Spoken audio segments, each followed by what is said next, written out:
And it comes down to people who have good intentions, but aren't involved in the process. If you are not involved, you don't understand who you're with and what your goals are, your best intentions can still end up in failure. How do people describe your organization, your church, your business when they're talking to someone else and you're not in the room? Younger generations are making up a huge part of the church. And if the churches don't adapt, there's going to be a miss. If there's a youth pastor that's a great youth minister, but they're not on board with what the senior pastor's wanting to do, then he's running a smaller church within the church. If you do not take the time to set the foundation right, you're poorly stewarding the trust that God's given you. What has God brought you through? And that's what you got to start hammering, because the minute you do that and you open yourself up authentically, I don't care if it's Gen Z, boomers, if you are an authentic person and able to share what you've gone through, people will come out of the woodworks. Whenever people come through your door, if you don't have a way to connect and harvesting contact info, testimonials, following up, it's like God sending a boat to you while you're drowning in the ocean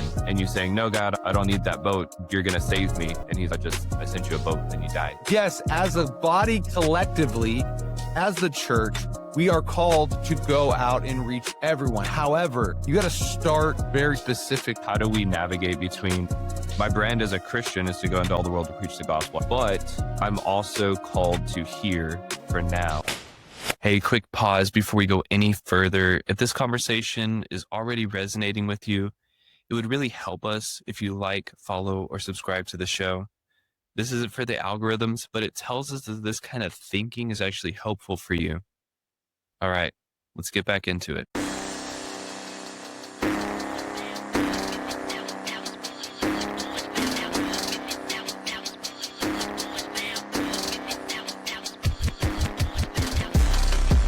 All right, welcome to the Done by Thursday podcast. Today we have Chandler Boyce with us. Chandler has a long history in church marketing, SEO, and advertising. All right, Chandler, why don't you tell us a little bit about yourself? Okay, we're an agency that we help churches and faith-based ministries create and implement custom marketing strategies. That's everything from messaging, how they talk to people, who their personas are, target market, to SEO, ads, and stuff.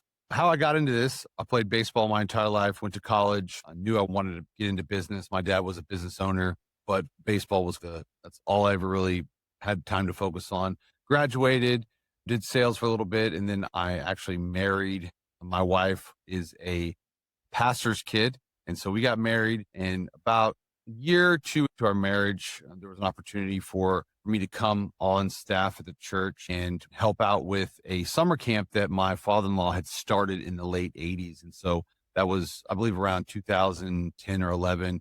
And so that's actually was my main focus and role for almost a decade, is running. We had a summer camp called Youth America, and we had a pastor's conference in a college. And so we did that. And within that time, I had many roles.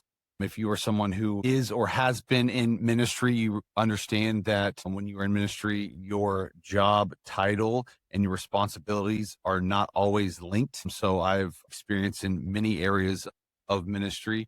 But within that, in my role was really to build awareness so that pastors and churches would bring their students to our camp. So when we started in 2011, when I came on staff, we were running we had 3 weeks and we had about 1,500 students that would come through. And then when I transitioned out, we were running between 6 and 7 weeks, and we would have we were running between 5,000 and 6,000 students, pastors, and leaders every single summer in Oklahoma. And so within that too, I was the one person that I wanted to reach more people. I wanted to connect with more people. I'm a people person. So I was the one that was like, hey, our websites aren't very good. Hey, we need better social media. Hey, how can we reach more people? And even with how even getting into this, which Stephen will relate. We had a really awesome long conversation last week. Is budget was tight in the beginning. So I was like, okay, surely, there's some grants or there's some discounts for nonprofits and ministries and stuff. And that's how I came across the Google Ad Grant and a couple other programs that are offered to nonprofits or ministries with 501c3. And so that kind of tied into what I'm doing now with marketing and digital marketing and running paid ads and SEO. So I was just kind of the one person that was always trying to improve the online stuff. And we were doing everything from sending out mailers and gift boxes that, hey, here's bring your kids to camp, to the websites, to social media, to email campaigns, to all that stuff, trying to figure it all out. And honestly, if I knew then what I know now, dear Lord, it would have been, we probably could have cut our growth time in definitely more than half if I would have understand ads and Google ads and SEO and stuff like that. It's like, even in my world back then, I thought, oh, dude, I know marketing. I know social media. I know how to blah, blah. There was conferences that I was on the panel talking about how to strategy and stuff like that. And then now where I'm at today, I look back, I'm like, I knew nothing.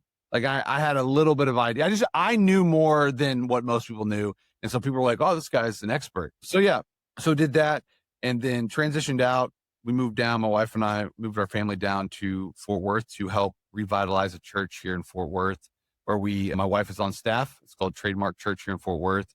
And then after that, I went and worked for a friend's agency, marketing agency. And that's where I really learned agency work, when I really learned the details and the ins and outs of everything that goes into what I would call a comprehensive or well-rounded digital marketing strategy. And so we did that for about a year, and I decided it was time to start my own thing. As a Christian, as a former pastor in full-time ministry, I have a passion for the church. I believe that the local church is the one thing this world has and needs, that Jesus has given us to serve people, to love them, and to lead them into a relationship.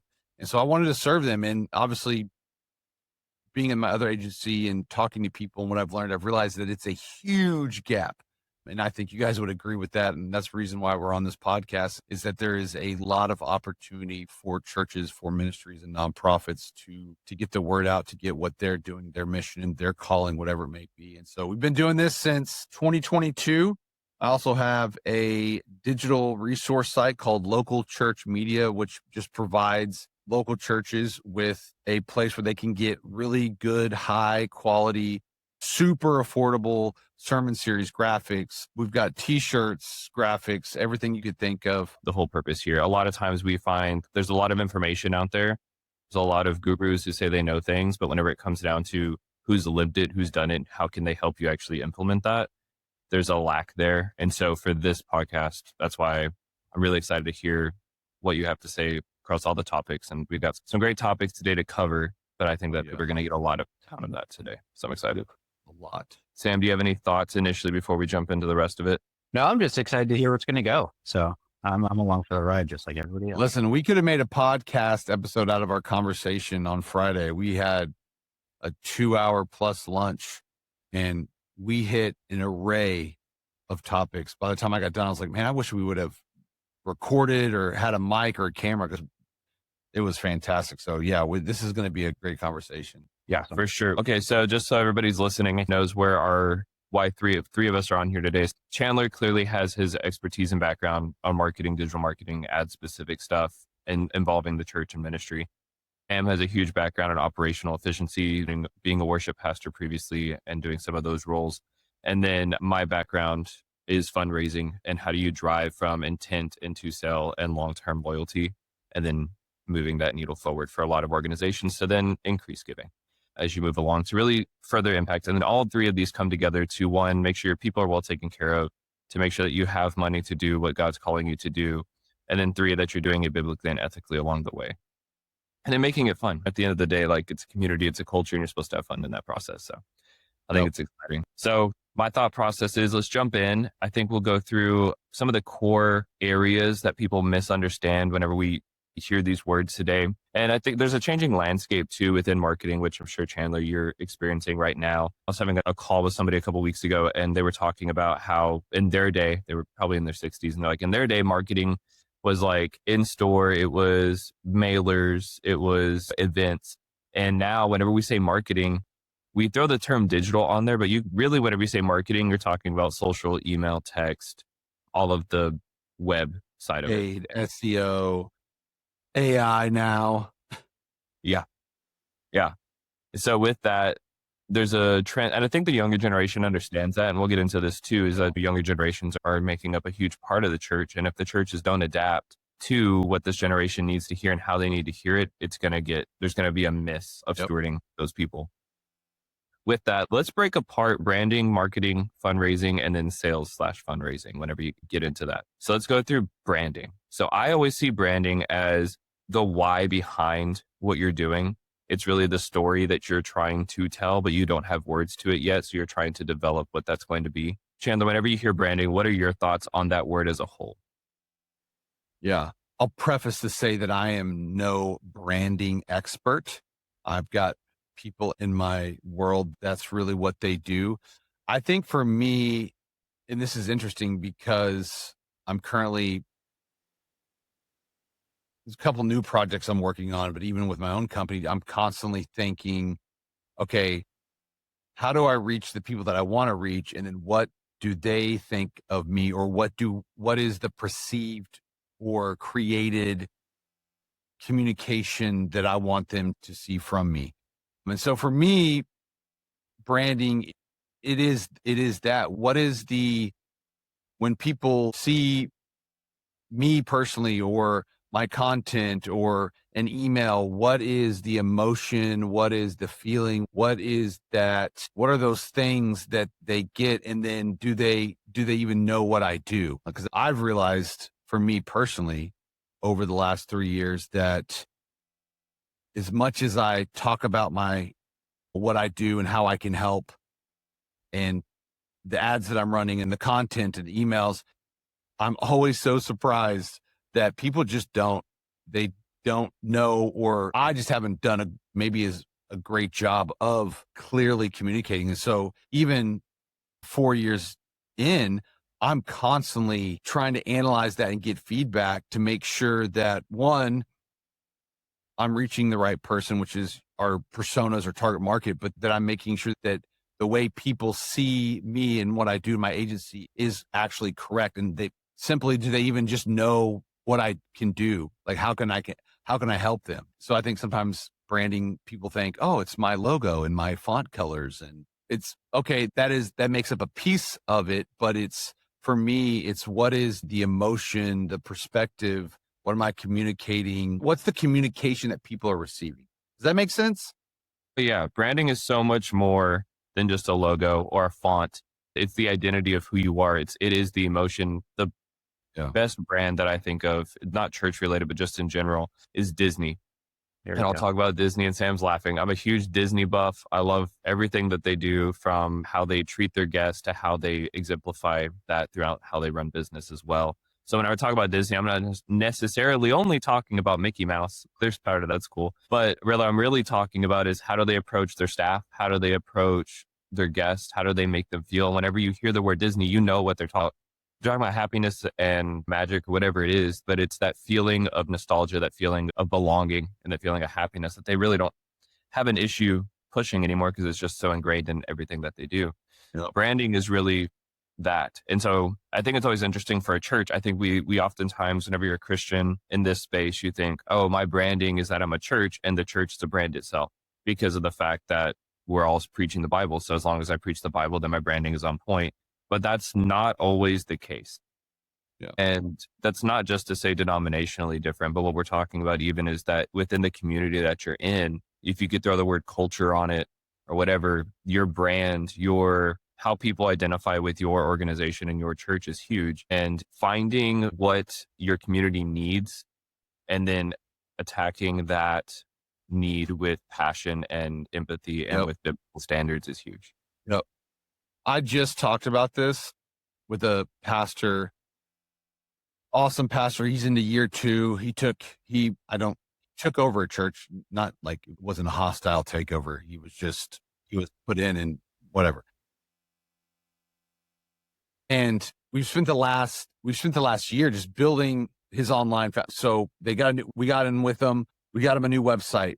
They changed the name. We worked on their SEO. We got their ads going. We worked on some strategy, and they're growing. They've grown from year 1 to year 2, and now we're at a place where we can really accelerate in year 3 because we've got the foundation of the house built. We've got the frame up. We've got the plumbing in, and we're ready to go to the next phase. And that's what we actually talked about I told him, I said, what is the one thing, even for him as a pastor, but your church or your ministry, even your business, what's the one thing that you are so passionate about that you don't need any reason to talk about it, that when the topic comes up, you could preach 12 messages on it? And his response was, oh, marriage and family. I'm like, here's what I think. I think that obviously you've got content on Sundays, you're preaching, but I think when it comes to even other events or content or blogs or books, journals, I think you guys need to really focus and put that together. So that way your community, like Brandon, they don't just know you as a church or your church name, but they know you as, hey, this is a church for families that can help families, that love families, that restore families, whatever that is, because that's, again, branding is, for me, it's a lot about what people say when you're not in the room. When someone's like, hey, Chandler, which I'm scared of this question because I'm as a marketing guy, I can't say I've done the best at this, but what is it like? How do people describe your organization, your church, your business when they're talking to someone else and you're not in the room? And how clearly can they do that? I think that's how, but yeah, just had this conversation. And I think, and you guys might tell me, I work with some nonprofits, mostly churches, but I find a lot of churches, they have this, we're called to reach the world, reach everyone. And I'm like, yes, as a body collectively, as the church, we are called to go out and reach everyone. However, you're not, as a person or a church, gonna reach everyone in your community. You got to start very niche or specific with what is the problem, the issue that people have that you can really speak to and help people. And that's what you'll be known for. Oh, 100%. And even before I answer that part of what you just said, I'm thinking of the biggest place that people fall apart in ministry is at home. And it's because they're trying to do way too much. That's what you just talked about. That guy who's focused on marriage and family, there's a reason for that need.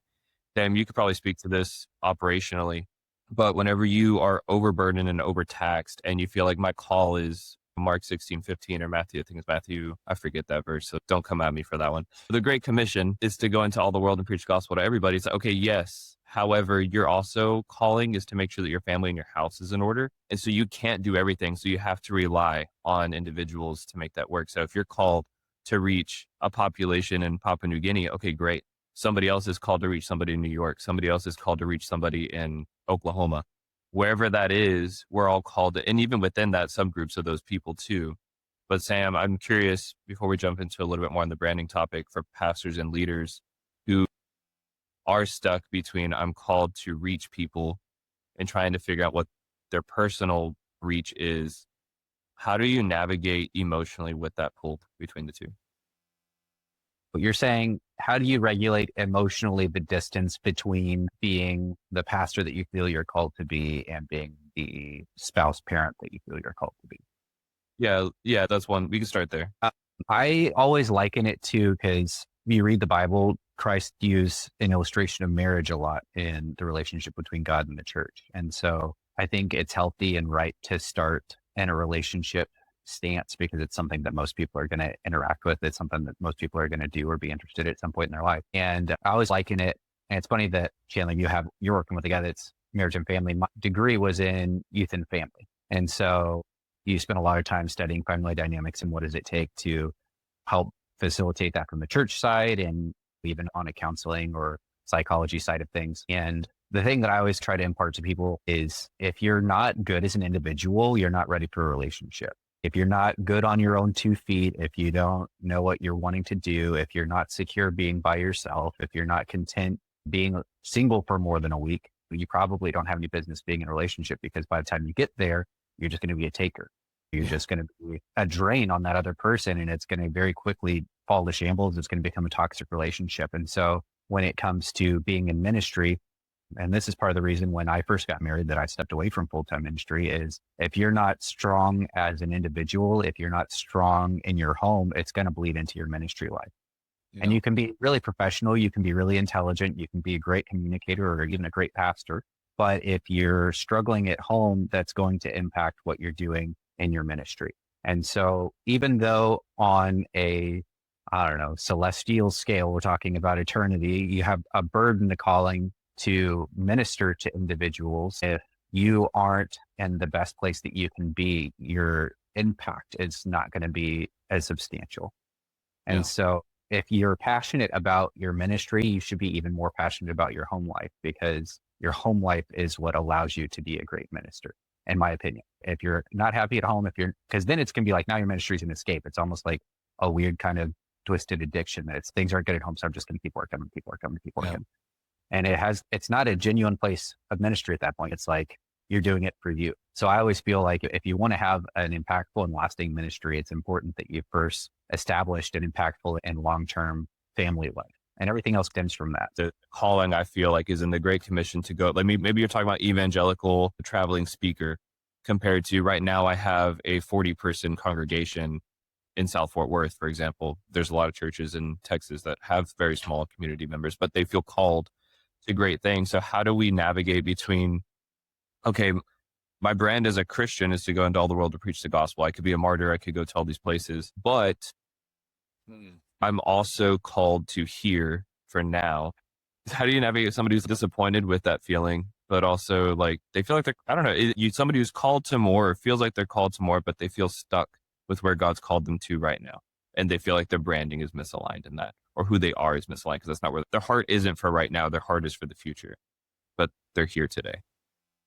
I think I spent a lot of time thinking about the parables, because that was Jesus's way of teaching us about what the kingdom of God is like and what it's going to be like for us when we interact with it. And you have the parable of the talents, where one servant was given 5 and one was given 3 and one was given 1 according to their perceived capabilities by their master. And the one with the 5 talents multiplied those talents, the one with the 3 talents multiplied those talents. And if you're unfamiliar with biblical currency, talent is like a year's wage, basically. It's a lot of money. And the servant who's given a 1 talent was so afraid of not succeeding and so afraid of not meeting his master's expectation. And maybe you can perceive it as laziness, but in my mind, I always relate it back to fear of failure, fear of the unknown, or being so fixated on what will happen if I come up short in the end that I'm just so scared to actually do anything.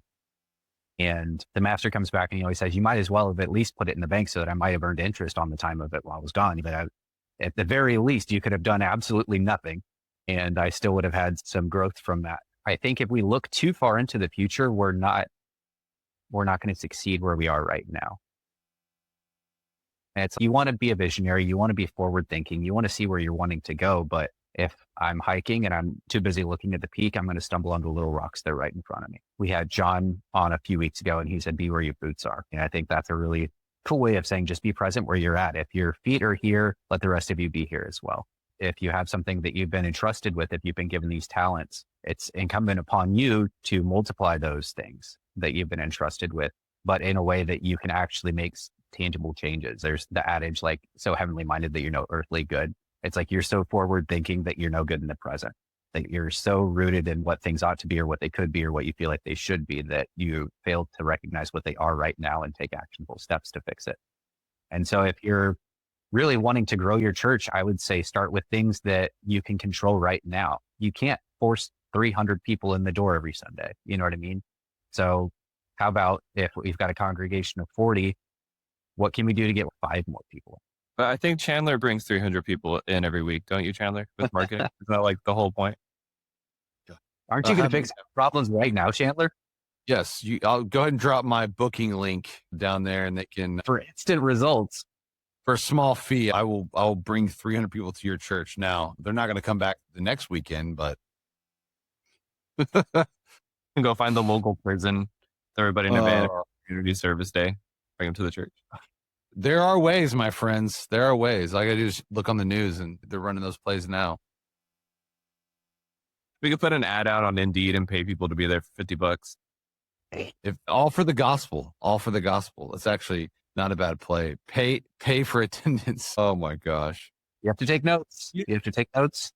Yeah. You know what's fun is, and I had this, it hit me when you were talking, which what you said was brilliant. You're way smarter than me. That's for sure. and you're way more Well, calculated. And it was just, you made me, it was like going to I was like making me think just at a way higher level.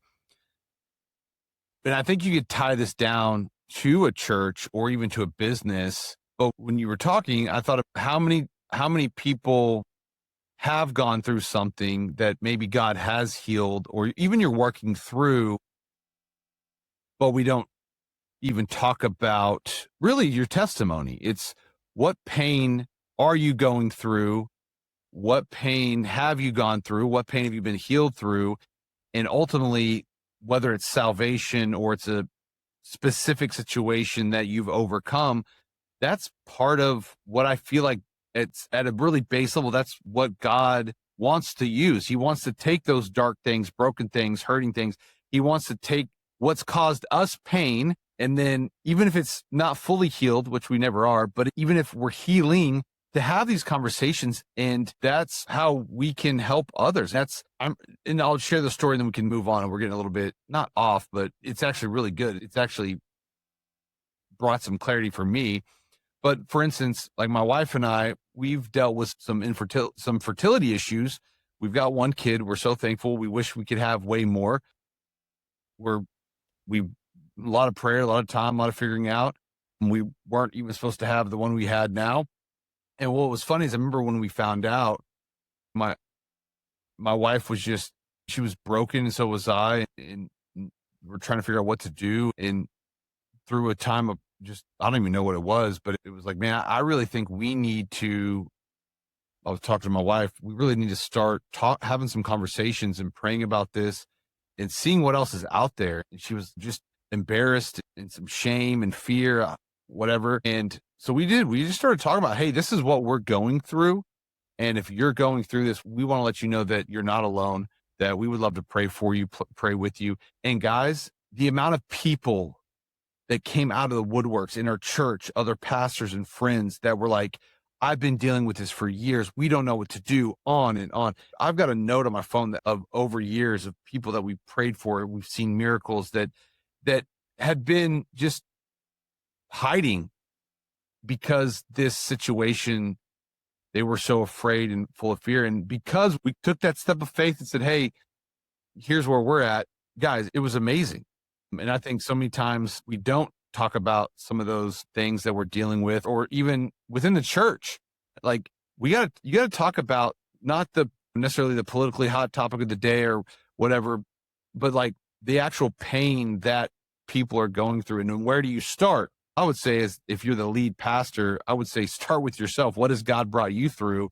And that's what you got to start hammering, because the minute you do that and you open yourself up authentically, because that's what, I'll tell you this, I don't care if it's Gen Z, if it's boomers, if you are an authentic person and you're able to share what you've gone through in that process, you will attract, and people will come out of the woodworks, especially on topics like relationships or family, marriage, because most people in our lives, almost all, will deal with those things. And anything dealing with people is not going to be easy. And that's why you're 100% correct. The scriptures say, comfort others with the comfort that you yourselves have received.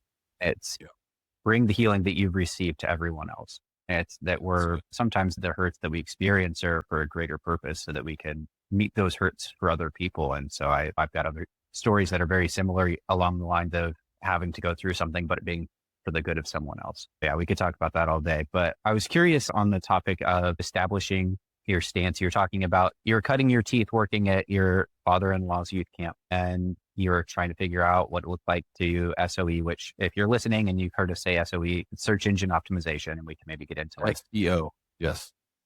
SEO. I said the right thing. I messed up the acronym. Search. Yes. Yeah. Correct. And so if, you can get into that, but what steps did you take to establish your brain? What did you ask yourself to boil down to the essential points of this is who we are. That's what we want to project. Yeah.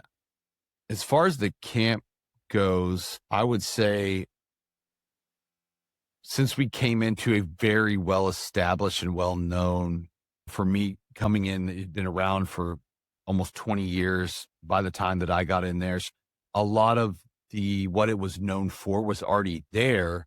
We were actually just we just needed to make it clear and then make sure more people knew about it, right? We didn't have to start. I would say for me in my agency, it's actually taken me a long time to really figure out and find out how to, who exactly is my target market at the end of the day, like my target person. Now I can serve a lot of different people, but I've been working through who is that one person I know that needs this, understands this, has this pain that I can connect with, et cetera, et cetera. That's actually taken me a long time and a lot of conversations and a lot of stuff that doesn't work, and getting on the phone with people on calls and being like, yeah, I don't know exactly yet who I'm trying that perfect persona,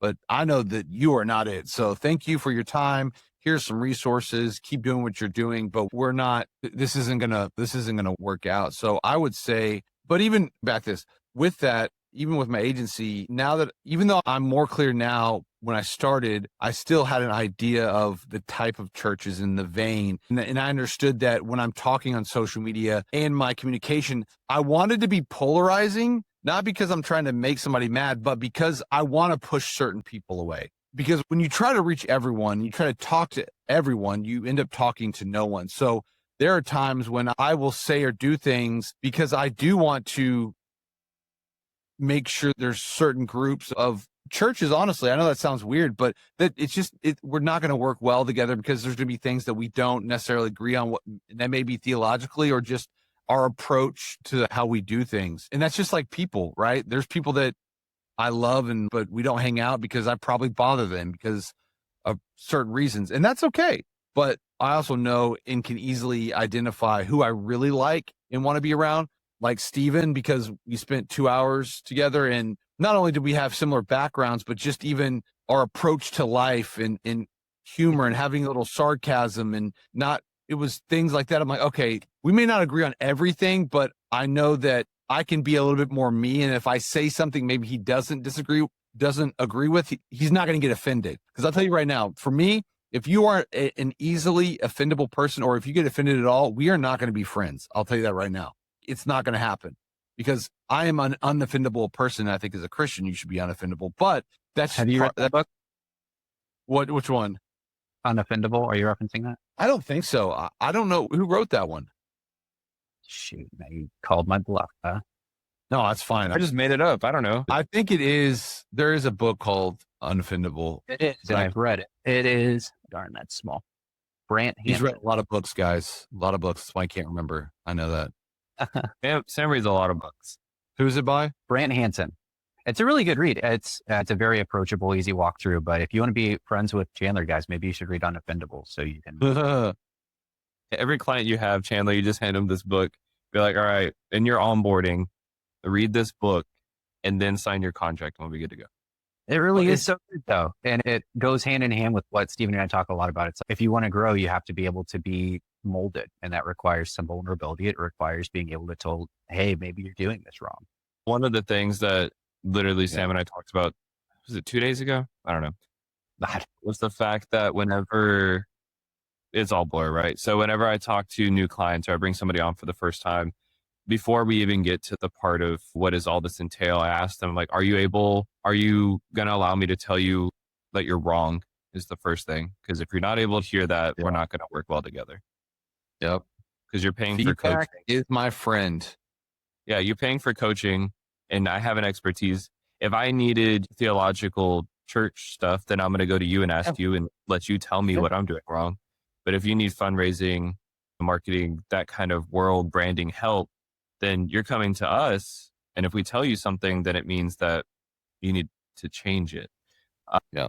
And I'm sure we all run into that, but no, it's absolutely true. You have to be someone, and Bible even speaks on it, but being someone who is correctable, critiquable, unoffendable, and people at whatever level industry, most of the time, they have those people in their lives that can go, hey, here's where I see some issues. Here's where you need to improve. Let's focus on that.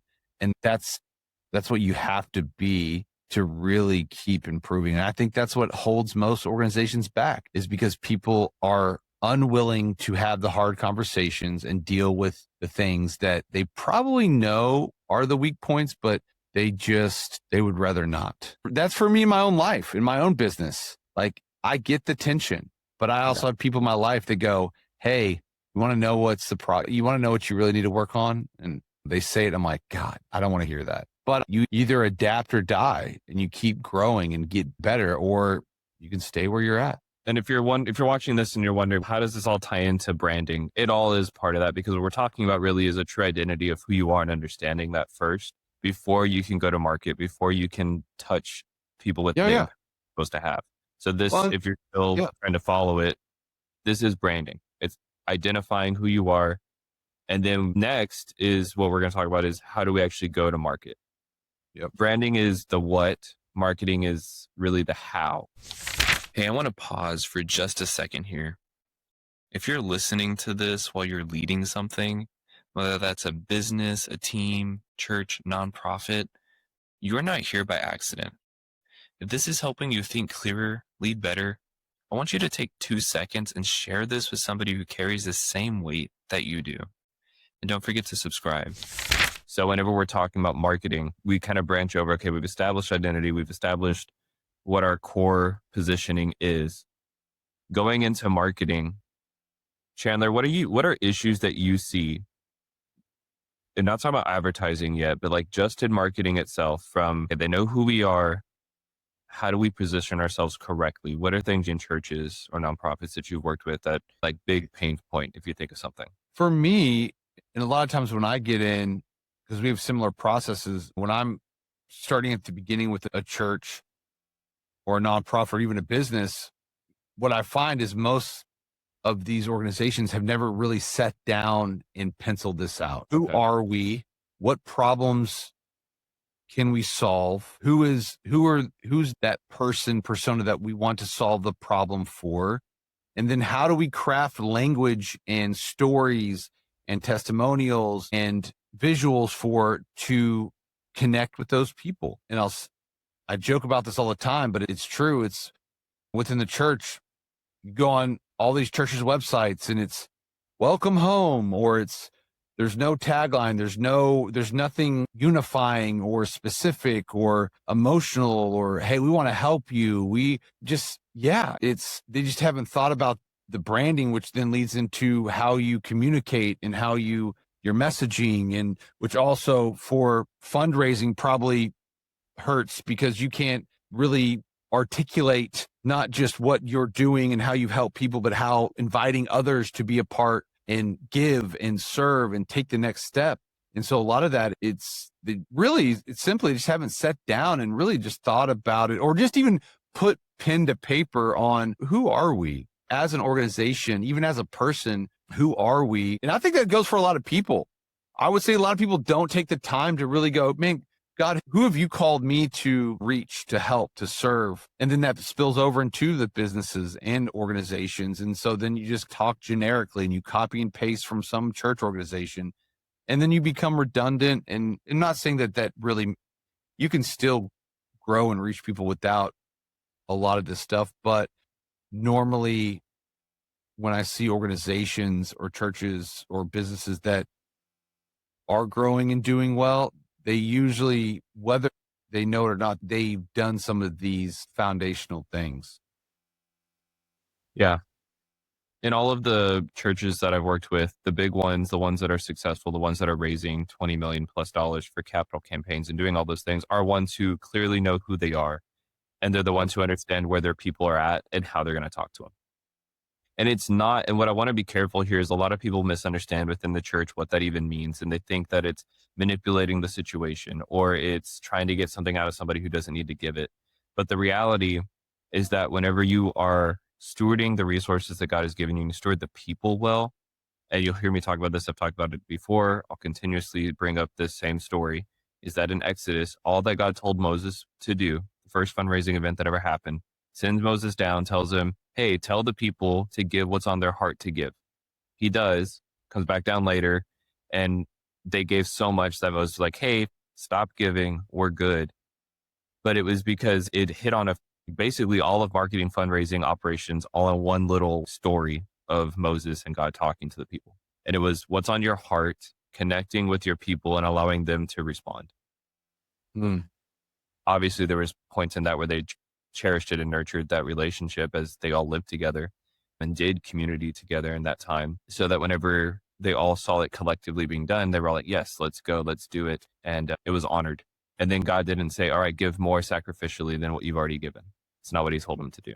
So whenever we talk about marketing here, it's the same concept. Is we're trying to take your brand as a church or as a nonprofit and go, okay, that's who you are. Love that. Where are your people at and how are we going to talk to them? What are we going to do?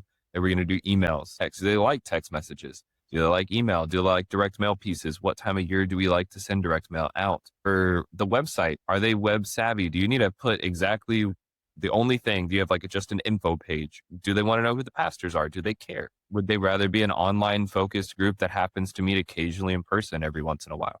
Understanding that, like you have your brand and understanding who you're reaching and how to communicate with that. It's really what marketing is. Chandler, do you ever run into churches who say, I want to do it just like this church I saw? And you're like, but that's not you. Yeah, it's all the time. It's one of, I would say it's a pretty common thing, which I get because I'm the same way. I wouldn't say that I'm a intuitively creative or innovative person. I know where I want to go and what I want to do. And then when I see the details and I see somebody doing it well, I'm like, I like that. And that's okay. But when it's like, I just want to copy and paste, that's where things get dangerous. And I think a lot of people, it's okay to have a template and a framework and a starting point, but you really got to take time to do it. And you got to know the context, because depending on where you're located and the size and your budget. And for instance, like for me, I'll tell churches all the time, listen, if you don't have the time, the budget, or the people to do live streaming, don't do it. Just don't do it.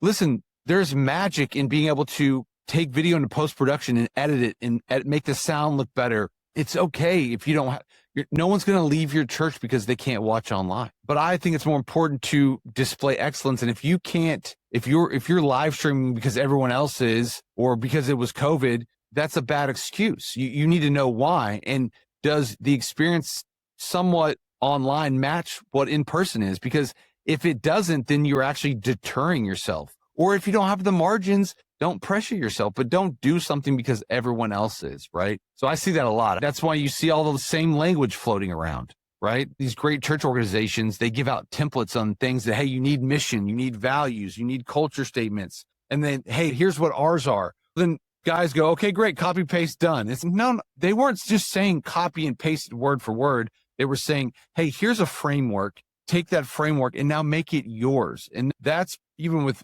when we start working, and we just started doing this recently within the last year, is before we start running your ads, before we start writing content and all that stuff, we got to, okay, let's back up.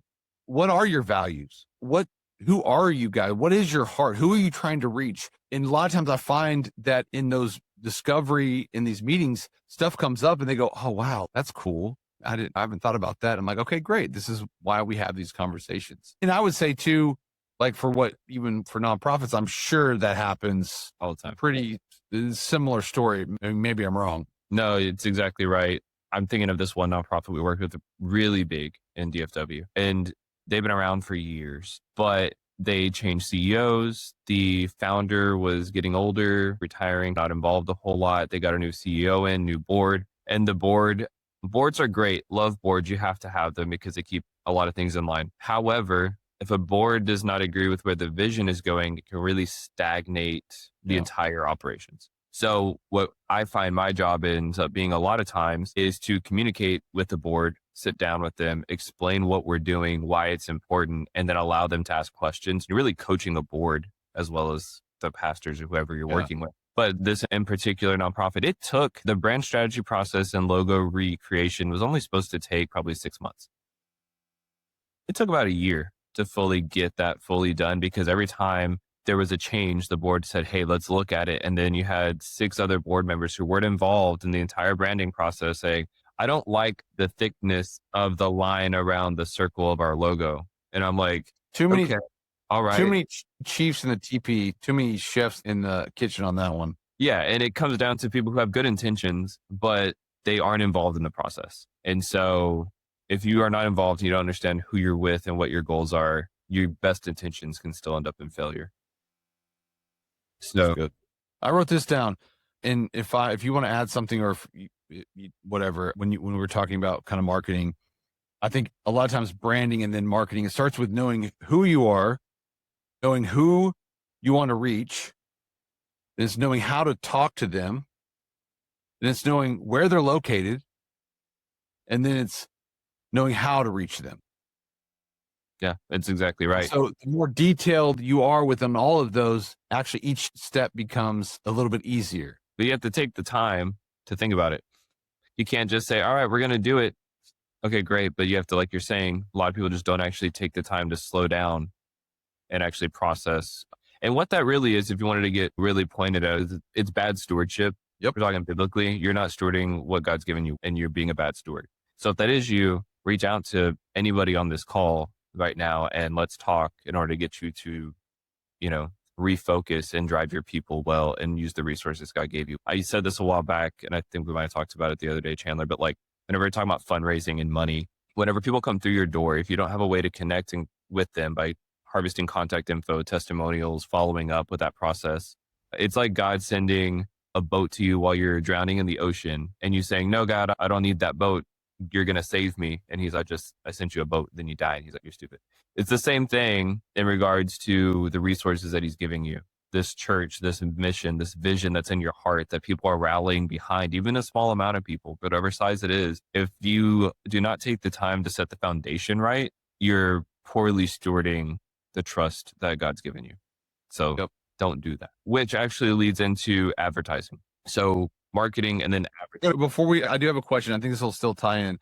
I'm curious to know, because I have experience with giving and fundraising, just because having been in ministry, having been an executive pastor, like those were under my umbrella. And so I did a little bit of research, but I haven't had the conversations or the experience like you guys have. And the question I was going to ask is, like, when it comes to money, what are those conversations, those first conversations? Is it hard? Is it awkward? It's because I feel like there's so many, not theology. We would all agree on theology, but it's like the philosophy or the approach to it it gets so weird. And I think it's gotten even worse nowadays of what's going on and all. It's just, I just imagine, maybe not so much a nonprofit as a church, but I don't know, because I haven't worked with a lot of nonprofits as far as the money side. Is it weird? Is it hard? Do you guys have to feel like you have to break through? Hey, we got to change your mindset on this. I don't know. Does that make sense? Yeah, it's a fantastic question, because it really depends on the stage of the organization you're working with and what they've said so far. If you're working with a nonprofit, oftentimes they've already been discussing money, but what they've done is they probably message it poorly. So they're focusing on like product and outcome rather than on story driving conversations. And then they're not, whenever they do, because we do what we would call like a yearly impact report. Yeah. And then a case for support and stuff like that are all part of that fundraising strategy. The purpose of those documents is to focus on, okay, how many lives do we impact? But just for example, let's talk about the water wells in Africa or something. You talk about, okay, how many kids did that serve? How many communities now have water wells that didn't? How many are you working on? How many do you plan to have in the next year? What's the cost to build these wells? What's the cost then per person? What all went into it? What was the outcome? That's your impact report. What were the measurable impact pieces of that? Along the way, though, it's testimony driven. It's all story. It's all, here's a real life example, somebody who's physically being impacted by water in their life that didn't used to have it. Whatever, you can go different directions with it. So depending on how the organization has talked about money, depends on how we come in and how we address it. I would say that for the most part in churches, I ask pastors all the time, what's your goal? What season of life is your church in, and what's your goal right now? And almost no pastor have I ever talked to, often, they usually don't talk about money. It's always, we want to impact people. We want to grow. And so for me, Yeah, So I'm like, how wonderful. I love your hearts there. But let's back up. You're running an organization that has money that comes in through the door and it takes money to execute. So we have to tie this down to a development plan and actually say, what's our real cost to serve? Because it's going to cost us money to serve. And if you're just wanting to serve by yourself as a pastor and do it bivocationally and you don't really care, that's fine. That's definitely a method. But if you're wanting to make sure that you have staff that are fully paid and compensated by the church to make daily and yearly impacts as well, now we have to put real numbers to what that actually means.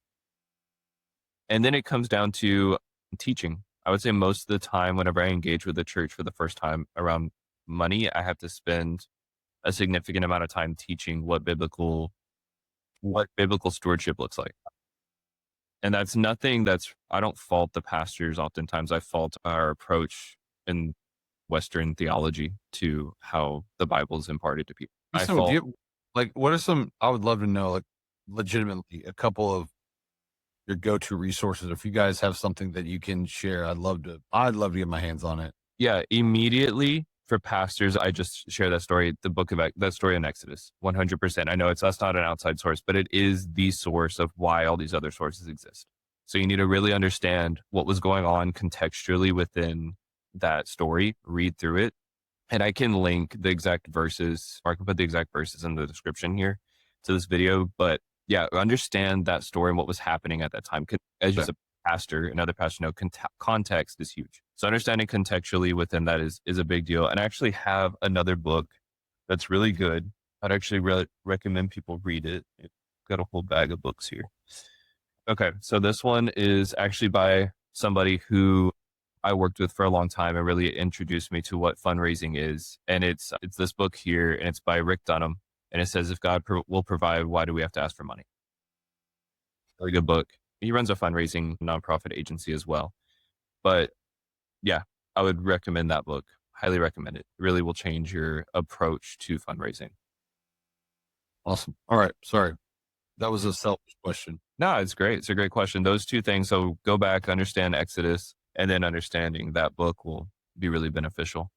And if you even want to get more biblical basis, when Peter had to pay his taxes, Jesus didn't just magic money into his pocket. He gave him a source, you know what I mean? And it was an impromptu, it was a source that you wouldn't expect to get gold out of a fish's mouth, but God pointed him in direction. He gave him a way to get the money that he needed to meet his needs. And it's not that just like the taxes went away. It wasn't just that everything was hunky dory. There was a little bit of work involved, but he had to fish in his resources literally. I'm curious, Chandler, you've been a pastor and you've been in these positions with your background, and clearly you have some ideas that you're thinking of at the time you tried to raise money or had to explain why you needed funds to people. You go back to that time when you were a pastor and then ask me how you approach a situation. Like, is it a major donor that you're going to talk to? Is it you're trying to do an expansion on your church? And I think it'd be good for people to hear a little bit of that dialogue.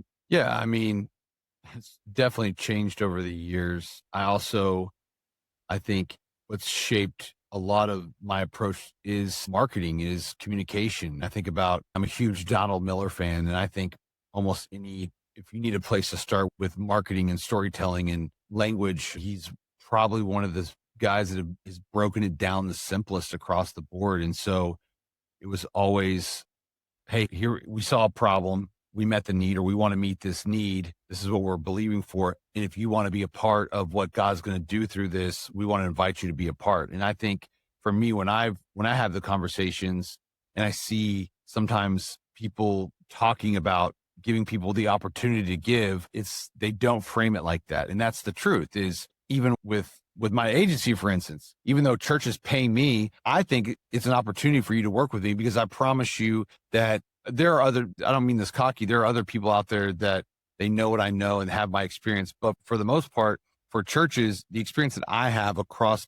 the things that I've seen and have built and I have learned, I know the problems that most pastors have, because I've been there. I've been in the back of a Google ad account 10 years ago, just trying to figure out how to set up a meta ad, and just simply for the fact that I want to let people know that our church exists, and I want to reach people, or whatever that may be.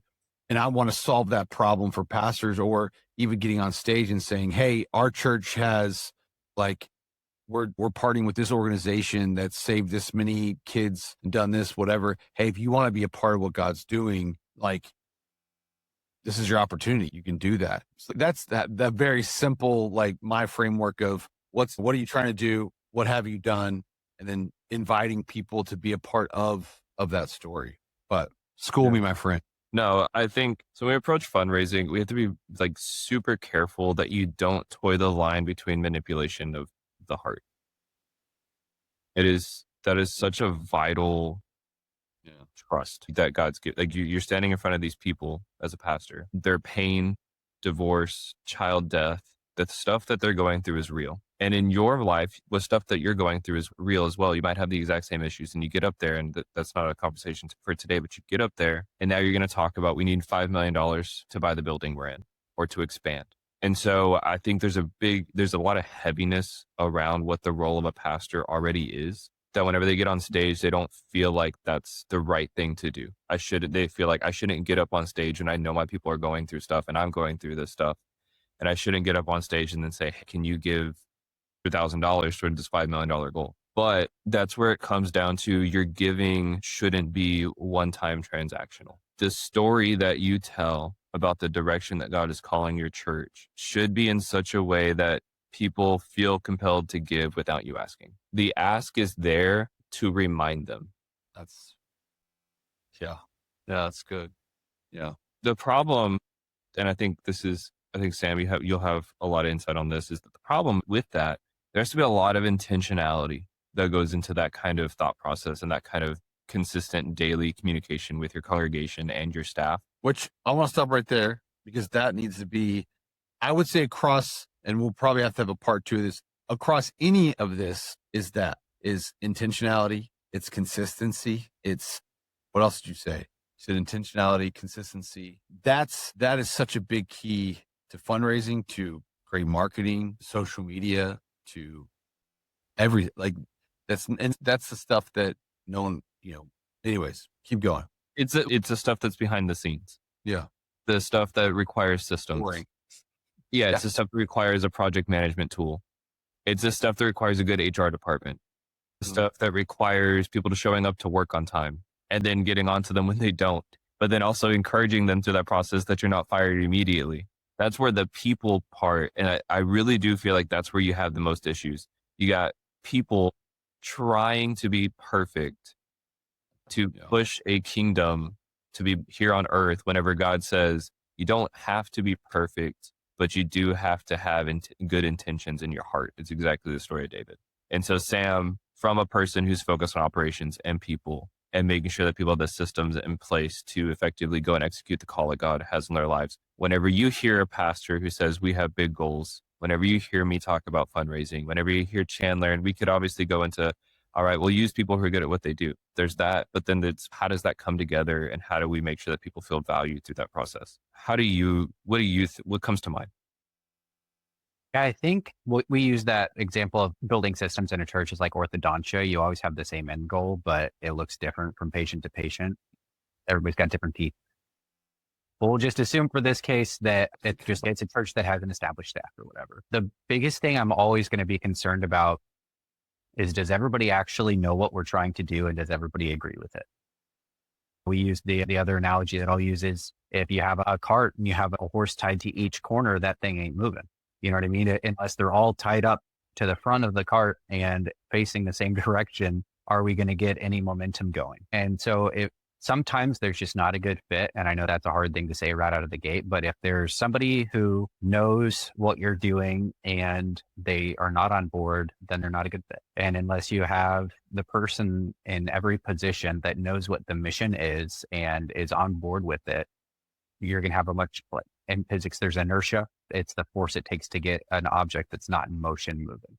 The inertia is much greater if we don't have everybody on the same page. And so for me, when it comes to dealing with the team, the first step is always going to be, does everybody know what we're doing? Check. Because Stephen, you and I both worked with churches where we don't even know what the mission is. We don't know what the vision is. If there's a youth pastor that's a great youth minister, but they're not on board with what the senior pastor's wanting to do, then he's running a smaller church within the church. You know what I mean? He's running a church for youth inside the church for everybody else.